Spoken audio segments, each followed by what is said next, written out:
Buntut panjang Mayor Dedi Hasibuan yang merupakan penasehat hukum dan bagian hukum Kodam 1 Bukit Barisan diduga menyalahgunakan jabatan menjadi penasehat hukum saudaranya sendiri berinisial ARH yang tengah berstatus sebagai tersangka dalam kasus dugaan penipuan lahan.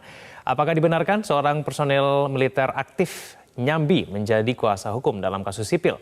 Kita akan membahasnya lebih lanjut dengan narasumber pengamat intelijen dan pertahanan sekaligus mantan Kabais Laksamana Muda TNI Purnawirawan Soleman B. Ponto. Pak Soleman, selamat siang. Ya, selamat siang.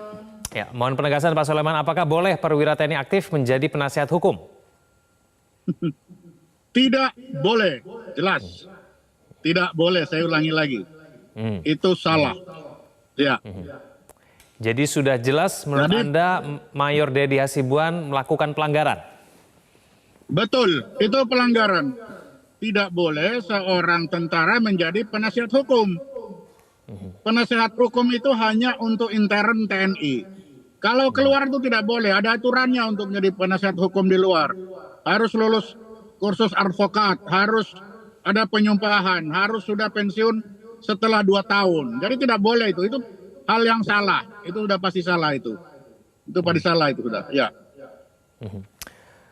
Apakah peraturan mengenai tidak bolehnya perwira TNI aktif ini sudah sewajibnya diketahui oleh perwira menengah TNI?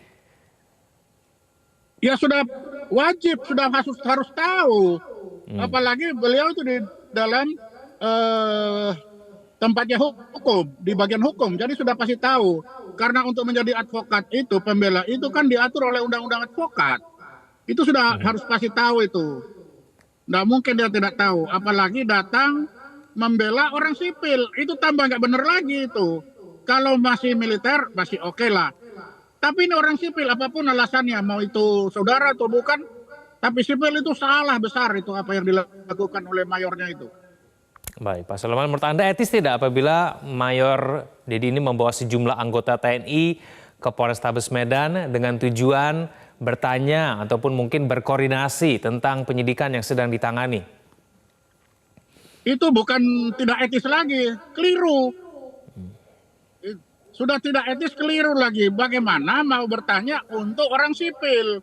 Kalau untuk orang sipil, saudara sendiri lepas itu pakaian dinas, datang bertamu sebagai orang sipil. Bukan pakai pakaian dinas, lalu bawa kawan banyak-banyak.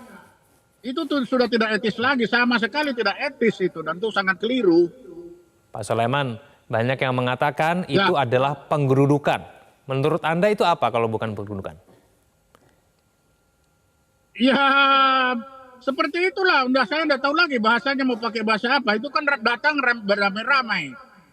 Datang bersama-sama beramai-ramai untuk bertanya kepada sesuatu yang tidak ada hubungannya dengan kedinasan. Kan itu yang terjadi. Jadi apakah memang tujuannya membawa sejumlah anggota ke Polrestabes Medan itu memang untuk memberikan tekanan begitu kepada penyidik polisi menurut Anda? Ya, apapun orang merasakan seperti itu. Walaupun dibilang, ini kan hanya kawan. Tapi kalau dengan banyak-banyak orang begitu, itu pun tersiratnya seperti itu. Itu tersirat itu seperti itu. Sehingga betapa pentingnya orang yang di dalam itu. Jadi saya berpikir kasus ini tidak sesederhana itu. Ada kasus besar di belakang ini. Tidak mungkin hanya sesederhana itu. Sampai sedemikian pentingnya orang yang ditahan itu perlu dibebaskan oleh seorang mayor bersama-sama dengan kawan-kawannya. Kan begitu. Menurut Anda ada hubungannya apa yang dilakukan Mayor Dedi dengan tersangka ARH ini yang merupakan saudaranya dan tersangka pemalsuan lahan begitu kurang lebih? Ada hubungannya? Ya, Pak Soleman. Saya menduga ada hubungannya. Sebagai seorang mantan intelijen, saya punya feeling dan ada informasi ada hubungannya. Dan itu mungkin perlu didalami oleh intelijennya Mabes TNI, Puspom untuk mendalami hubungan antara ARH ini dengan pemalsuan surat menyurat dalam pembelian tanah itu. Sertifikat tanah. Baik, Pak Soleman, kita ke isi percakapan ya antara Mayor Dedi dengan Kasat Reskrim yang viral ya. Dalam video yang viral itu Mayor Dedi mengatakan ada diskriminasi yang dilakukan oleh penyidik polisi. kliennya ditahan, tapi tersangka lain ditangguhkan penahanannya. Menurut Anda ada diskriminasi tidak yang dilakukan oleh penyidik polisi? Oh tidak, polisi itu kan bisa, dia dilindungi oleh undang-undang untuk memutuskan sendiri berhasil berdasarkan pertimbangan sendiri. Jadi pertimbangannya si polisi ini tidak bisa kita intervensi. Kalau satu dia lepas, satu tidak, beliau punya alasan tersendiri yang kita tidak tahu. Dan itu tidak perlu disalahkan, memang itu kewenangannya beliau. Begitu. Baik Pak Sulaiman Poto, terima kasih atas waktunya bersama kami di Metro Siang. Selamat siang Pak Sulaiman.